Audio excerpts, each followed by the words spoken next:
እንዴት ነው አለን ጋሽ ቀጮ?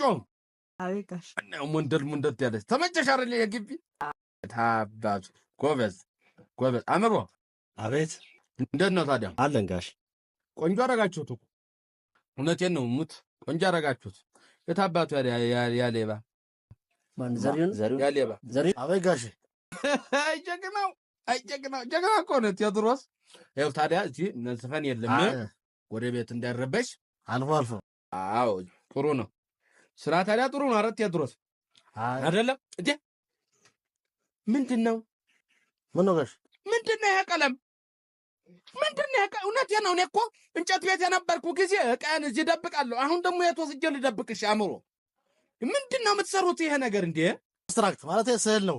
እንጨት ቤቱ እንዴት እንደተዘጋ ለምን እንደተዘጋ የሚያሳይ አጭር ታሪክ ነው። እውነትህን ነው። እዚህ ላይ በአብስትራክት መልክ ታሪካችሁ የማንም ሌባ ታሪክ በእኔ ቀለም ነው የሚጻፈው ነው ቴዎድሮስ? ናም ይሄ ነው ቋንቋ